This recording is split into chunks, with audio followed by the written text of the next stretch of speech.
தொழிலதிபர் ட்ரம்பினுடைய அடாவடித்தனத்தை கண்டித்து Marxist communist கட்சி, இந்திய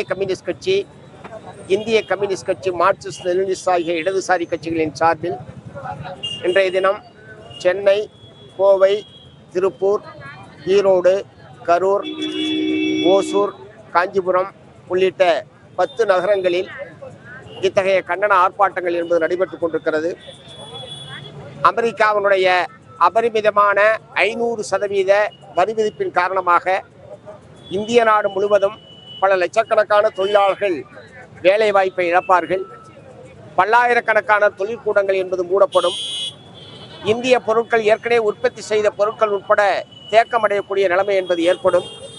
இது ஒட்டுமொத்தத்தில் இந்திய பொருளாதாரத்தையே நிலைகுலைய செய்யக்கூடிய மிக மோசமான ஒரு நடவடிக்கையை அமெரிக்க ஏகாதிபத்தியம் மேற்கொண்டிருக்கிறது.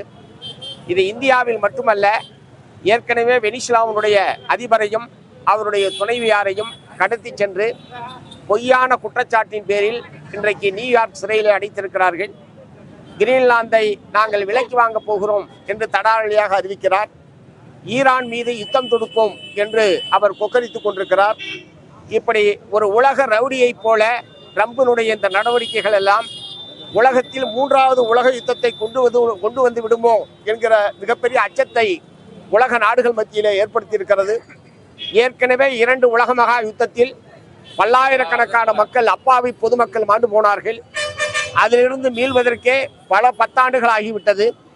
இப்போது நவீனமான ஆயுதங்களும் அணு ஆயுதங்களும் உலகத்தில் குவிந்திருக்கக்கூடிய நிலையில் அப்படி ஒரு நிலைமை ஏற்பட்டால் உலகமே அழிந்துவிடக்கூடிய ஆபத்து என்பது இருக்கிறது.